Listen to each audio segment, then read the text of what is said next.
Volume 7 C59. Contrary to all expectations, the city under the mountain was warm, like late spring or early summer in Riestais, and with the soft glow of the lights, it was like a sunrise from every direction. Their guide, true to his evident form already, was quick to point out places where his family could profit from the visitors. Though he didn't put it quite like that. "Doesn't it get hard to sleep with lights in every direction?" Lake Hughes asked when they reached a fork in the stone road. "Oh no miss, see it's mornin' now by I reckon." The dwarf ambled along and pointed to a soft light coming from yet another tunnel ahead. "See, we got some lights what are on all the time, and others, they glow only part of the time. It's night when we say it is, day when we say it is, and we like it right fine just that way. Probably we get a whole lot more work done than you long legs," he chuckled. "Now, you wanna see how we be building these things, I'm talking you, but if you wanna see something real neat, it's on the way with only the slightest diversion." The dwarf stopped and held his hand out to the group. "And what if it's not? What if we pay you and we're not impressed at all?" Lupu asked with a taunting grin on her face. The dwarf chuckled aloud. "I miss, that's fair, tell ya what, if nobody in your little gaggle o' friends is impressed, I'll refund everybody."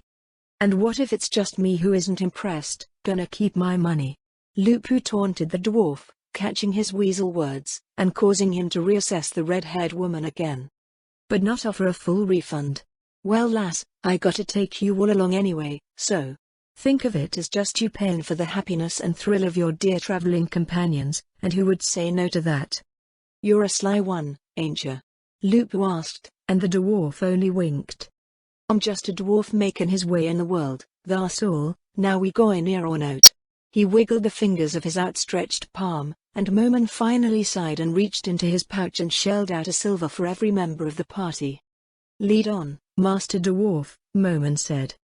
"I'd be happy to, but you don't have to call me Master Dwarf, yeah, can just call me Tagrim. Me friends, they call me Tagrim the Just. Or Taggy, if and we been drinking a bit much." "Alright, Tagrim, lead on," Moman said again, and the dwarf shoved the handful of silvers into his pouch where they clinked together against the others. "Oi, now this is something special, now nobody do nothing." "Alright, I don't usually show folk this, but you're a brave-looking lot," Tagrim said and took them down a narrow side passage that forced them to walk single file. "Watch your heads, long legs. This is an active mine. And it ain't sized for you folk. Well, maybe you too," he pointed at the twins, "and your little girl there." Evil Eye fumed. "I'm not a child. I'm an adventurer." "A short adventurer," Lupu pointed out.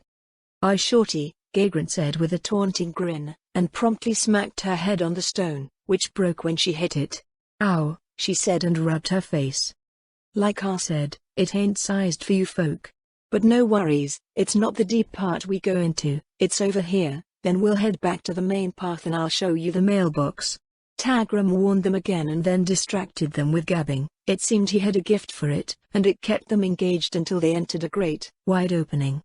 "Undead," Lake Hughes shouted and immediately sprang to the attack. "Turn undead," she bellowed. She hadn't been wrong, there were dozens of skeletons at work swinging pickaxes in a steady and tireless rhythm, hauling the broken stone into carts and pushing them down a wide corridor off the area they were working in. "What are you doing? Don't do that, lady," Tagrim shouted as the golden light swept over the skeletons, and they vanished into nothingness, their tools falling to the stone with a loud, echoing clank. "Why'd you do that for? Are you crazy, lass? Those are city property. I ain't paying for that. How am I supposed to explain it myself?" Tagrim was shouting then, stamping his foot on the ground and gesturing wildly at the place where the skeletons were working. Lake Hughes looked at him, dumbstruck by his reaction. Instead of the thanks she was expecting for protecting him from monsters, he was raging. "Aye, they're undead. Undead are evil at best, mindless animals or natural disasters at worst. I just took care of them like the vermin they are." "I what?" she asked as he raged on about the expense of it all and the cost of transporting them and so on.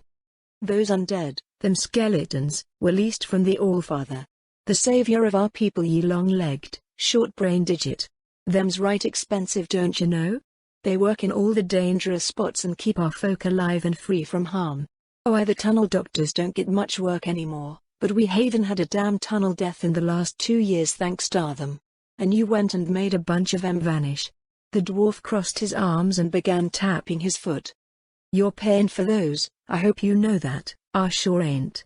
Not cause a one dizzy idiot, Tagrim snapped. But they're dangerous. I'm a priestess, I'm supposed to put down things like that? Lakes protested, while Evil Eye mentally shrank behind them all. She doesn't know what I am, she doesn't know what I am, she doesn't know what she's saying, she doesn't mean me. It's okay that she thinks that, if she knew what I was. Evil Eye tried to tell herself, but as the blonde priestess of the water god went on trying to defend her actions, Evil Eye's protests to herself felt more hollowed out than the mountain in which they now stood. I don't care. You destroyed city property and you're gonna have to pay for it. We're gonna have to order more to replace what was lost, and we're gonna have to pay for the ones you destroyed, since they was leased, Tagrim said with matter-of-fact indifference to Lake's protests. Maybe this isn't the right time to ask this, but where do the bodies come from? Some of those were human, but a lot weren't.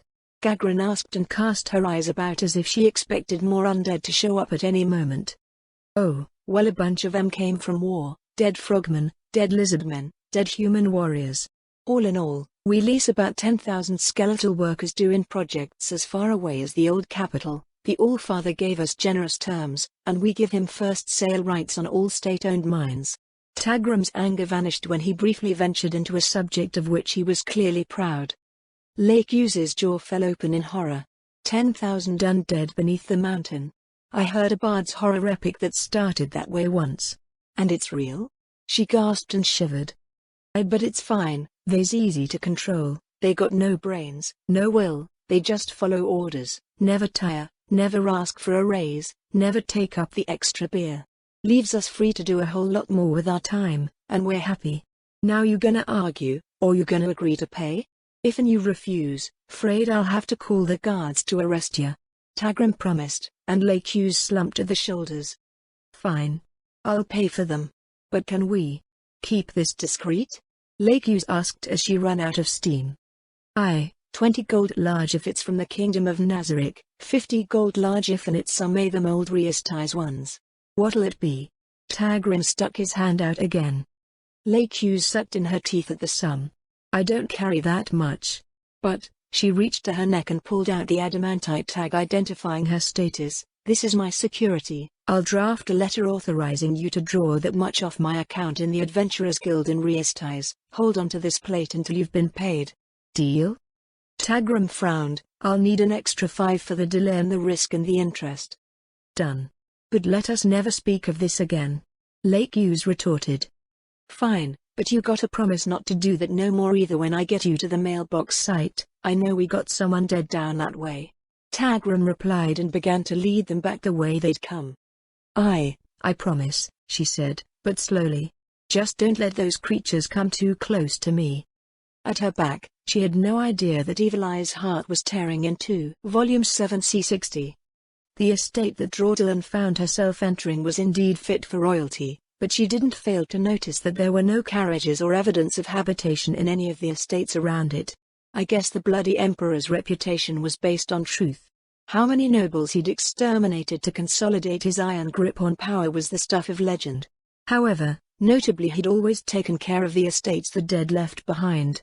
Now those estates would hold the royal parties of those who brought champions to compete over the throne the bloody emperor left behind, or those who came to simply watch the events unfold and hobnob with their peers.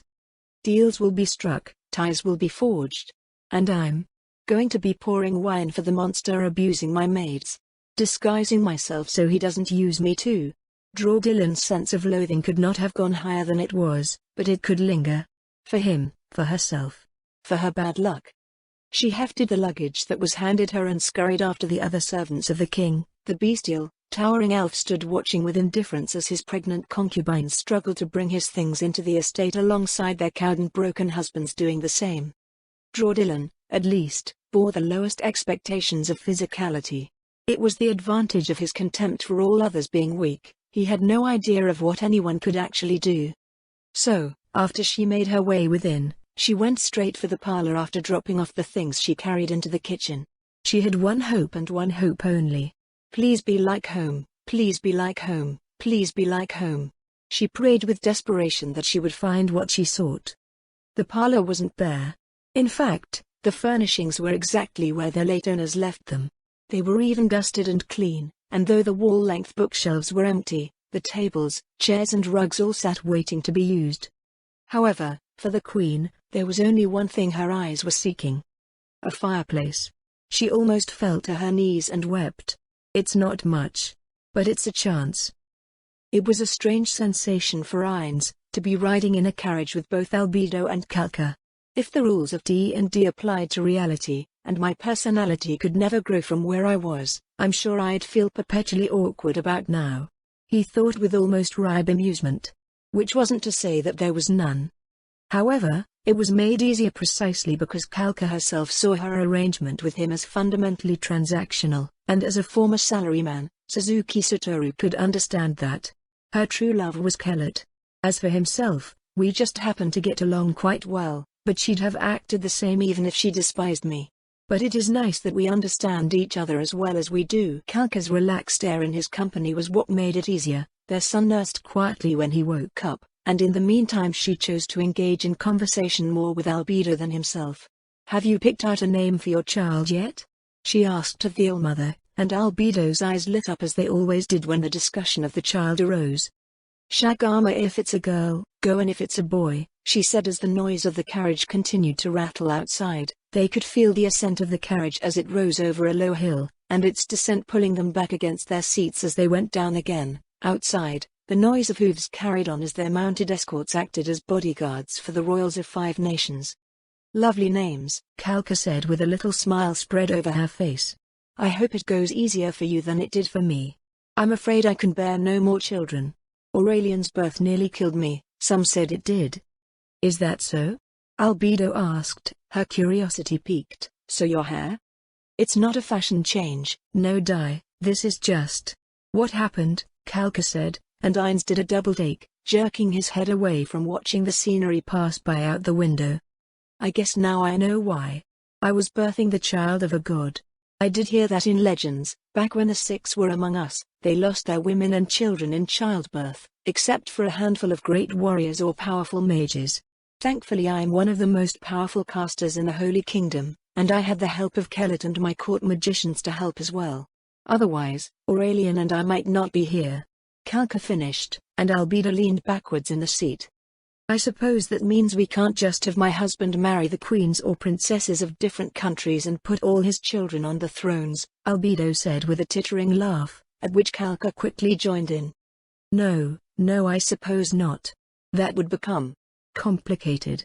Since I have my Kellett I am obviously not one to care, and kings are generally not much for fidelity, let alone gods. The legend of the bird god made that clear enough." She chortled a little. What a story that one was, but others wouldn't feel the same.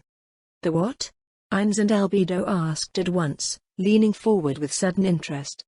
Kalka cocked her head. "The legend of the bird god. A silly story told by bards to entertain lewd male nobles. Supposedly in a land far, far to the east that was cut by the long river, a birdman god appeared who began a cult devoted to pleasure and sex of all kinds." "And this birdman, did he have a name?" Ines asked intensely. "No. At least not that I've ever heard. Maybe he did when the story was first told, but it was an old story before my kingdom was born. The bards might know more if you're interested in music history. All I know is that it was passed around by someone on a pilgrimage down the long river, chasing after his god. There's a story there too, but it's not as lewd," Kalka explained, and when her son began to snooze, she set him in a small rocker secured to her wide seat and began to rock him back and forth. "I've never heard of this before. Nobody ever sang that song when I was in Hobans," Ines pointed out, and Kalka shook her head. "No, you wouldn't have, my husband. It's sung to entertain drunkards in happy times, and the days when you came to my kingdom, we were lost in darkness. But there are plenty of stories like that, of gods passing down the long river to sail off into the sea and never return," Kalka said as she reclined. "I found those interesting as a girl. Most young people do, but nobody takes them seriously, they're just old myths." "I see," Ines said, and then wearing a bemused face he asked, "Would my wife indulge her husband, and sing a few bars?" Kalka tried to glower at him, but when he blinked his eyes a few times, her glower fell apart and she relaxed. I can deny you nothing, however lewd. She chuckled a little at that, and began to recite. Birds of a feather they flock together. Birdman with feathers he fucks forever. The arrow he loosed from bow so strong, hard as his cock and twice as long. He'd hit his targets every day. With countless women he proudly lay. Pale of skin, full of lustful sin. The bird god's schlong would always win. Lost from the 41. Always hard and never done. Happy to sleep with anyone. Tids for his pillows and lips for his feast. Could no one ever satisfy that beast? Hungry to sate his wounded soul, he turned to the use of his hungry pole. Hole in a heart that bent at the waist. Eater so hungry, he wanted a taste. Kalka rolled her eyes. It gets worse, but I'm afraid I don't remember more. If that's not Peroncino, I will eat my staff. Ainz thought, but he kept his thoughts to himself on that matter, speaking only with a glance to Albedo. Albedo felt his eyes on her and answered with her glances, I will gather up every bardic story I can find. A clue, at long last a clue. She realized, and added another tally in her heart's ledger for the unlooked-for gift of Kalka of the Holy Kingdom. Volume 7 C61. Layali watched Zeshi drift off to sleep after their chatter was done. The woman never did properly answer the young girl's questions, and Layali was clever enough to notice the oversight. For someone so much older than I am, she's really terrible at lying. Maybe that's a good thing. Layali thought. The sewing up of her wounds made sense, the wraps made sense, but the burn mark on her thigh that had a fleck of metal against it, stuck in place like a splinter until she herself plucked it out? That made no sense at all. Layali glanced around their little camp. Brain's sword was in place. He used that to kill the monster. He's never without it. She told herself, but then did a double take. It's not in place. He keeps it nearby. It's several feet away. He always holds that tighter than my owner held my mother. It didn't occur to her to feel disgust at her analogy. It simply was, and so it also was when it came to Brain and his attachment to that sword. She approached the scabbard and took the hilt in hand. No way, she thought, and drew it. The sword was all but gone. Only a broken-off fragment remained that made it more like a knife with a long hilt than the sword it had ever been. Where's the rest of it? She wondered and began to meander about the camp. Though she didn't come too close to the water again, she saw what she sought. The darkness was no meaningful impediment to her vision at such a short range. There on the bank was the mangled, broken remnant of a blade that had been touched by heat like a smith's forge. It was little better than molten sludge now, bent and ruined. She took a long look at the blade, then down at the wound on her thigh, then down at the blade again and back to her thigh. He gave up his sword. He must have heated it somehow, that's why. He didn't brand me. But without his sword. Layali's eyes filled with tears of bitterness and happiness alike.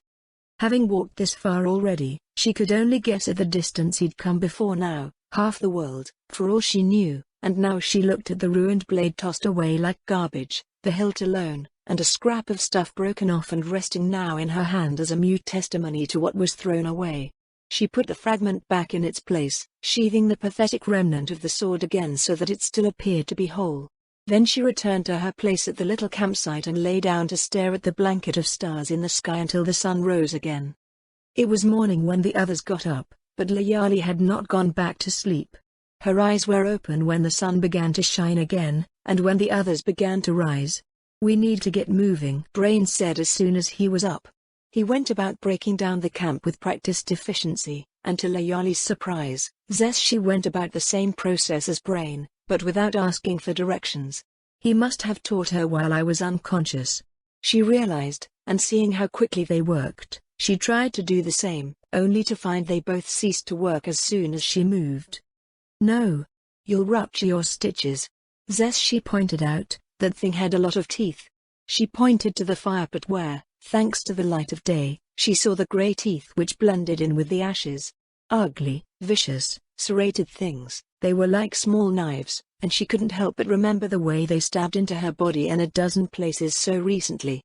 Layali's hand touched one white bandaged spot and she shivered involuntarily. All right, I'll try not to slow you down too much, if I fall behind. She began to stammer out, but Zeshi waved it off. No, I'll carry you and we'll go at a quick jog. Brain said there's a town not far from here, and before you know it we'll be over the border, Zess, she said, and after they shoved their goods into his pouch, the older half-elf approached and knelt in front of Layali with open arms. I won't drop you, Zess, she promised with a wink and an encouraging little smile, and the young girl hobbled into reach of the embrace. Layali felt the warmth of arms around her, and recalled the ferocity with which the taller halfling tore apart the tentacles of the river monster. Overwhelming strength, she thought, and wrapped her arms around Zesh's neck.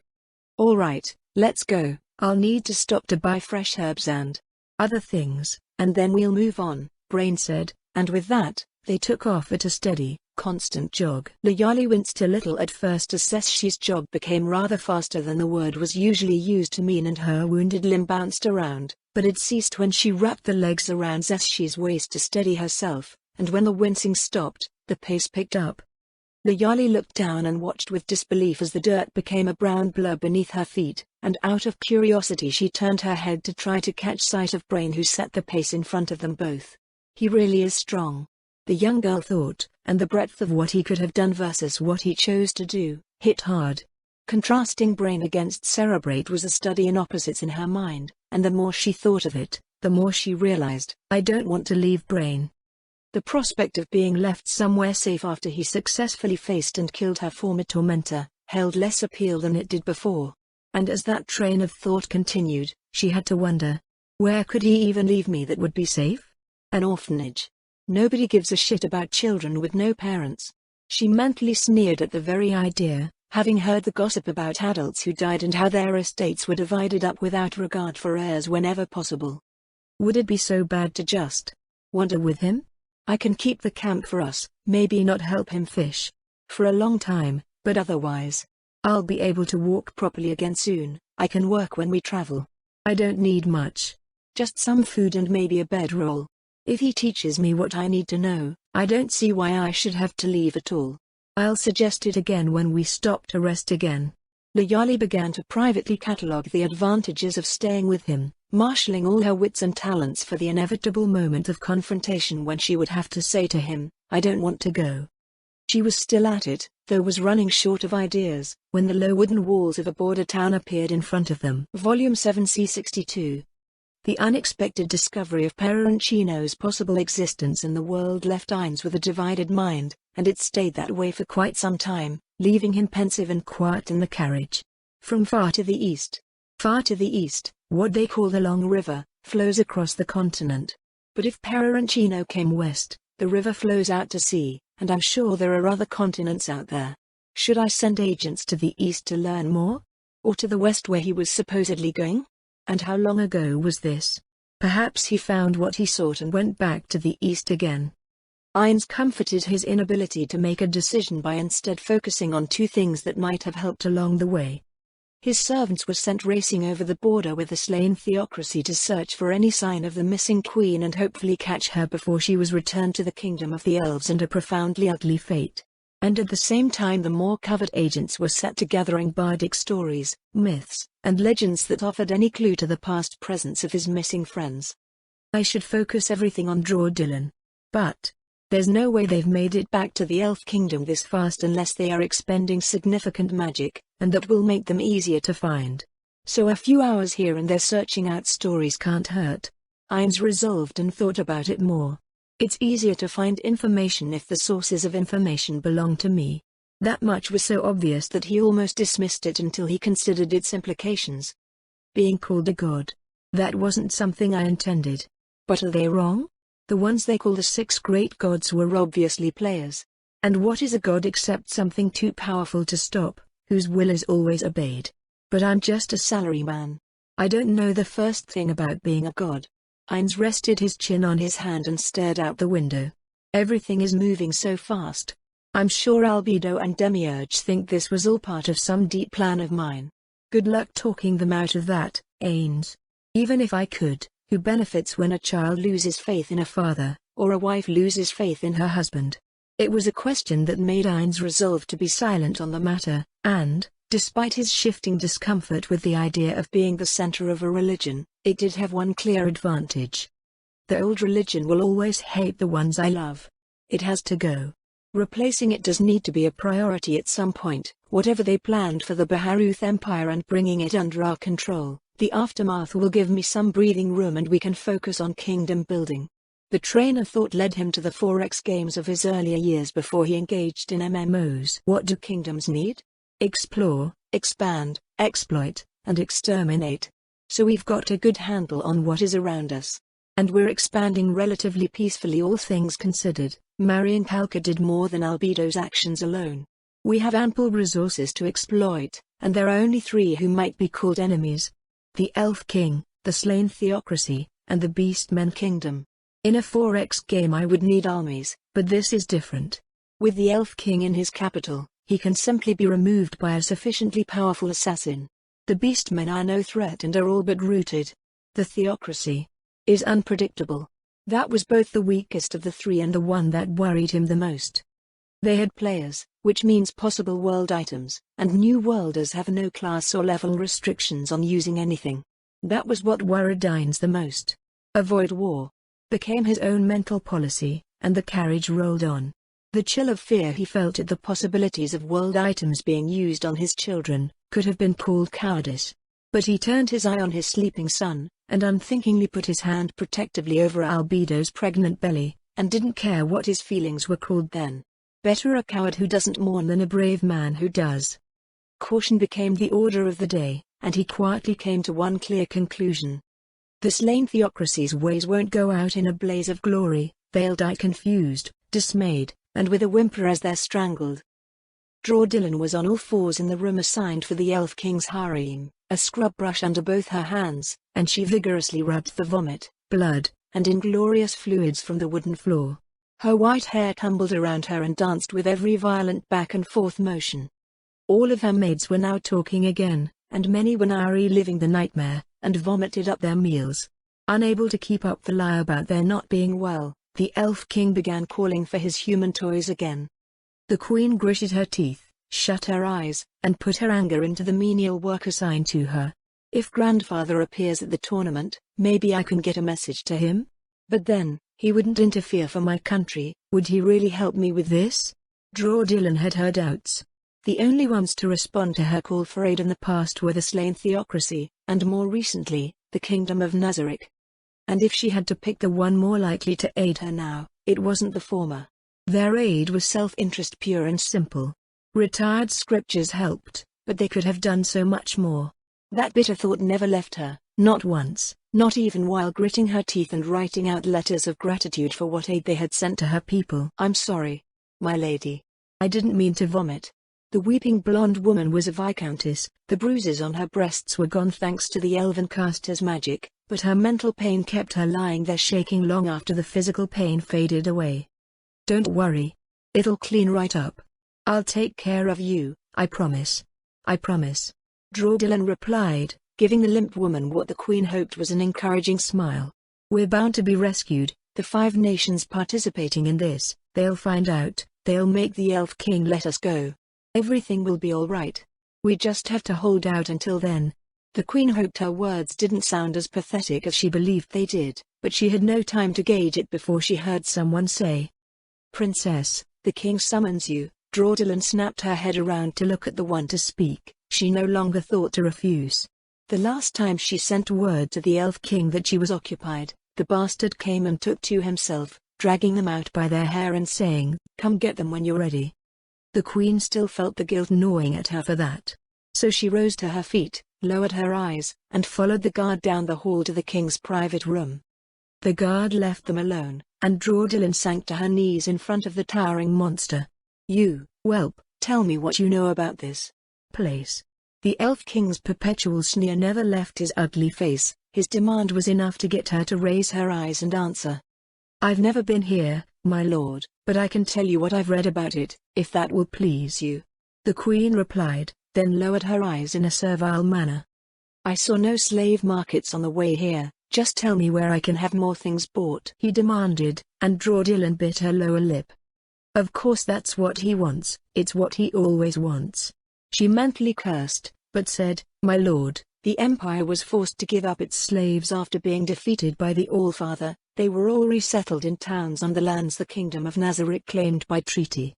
The Elf King ground his teeth and growled so much that he began to foam at the mouth, but Drawdillon hastily added, "However, houses of prostitution are plentiful, I'm sure you can satisfy yourself."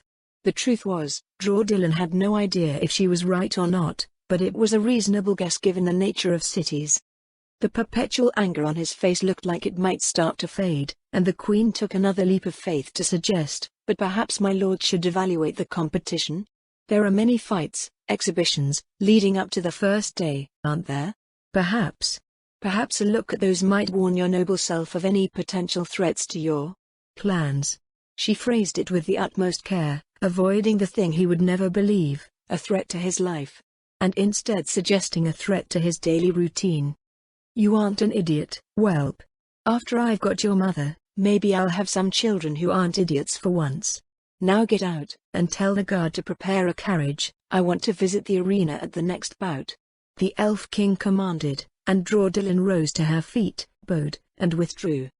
"He said almost the exact same thing to me before. It's like he has to say it. What is wrong with him?" She shivered, and kept shivering all the way back to the room where her maids and ladies waited for her tender care and promises of hope she herself had doubts about.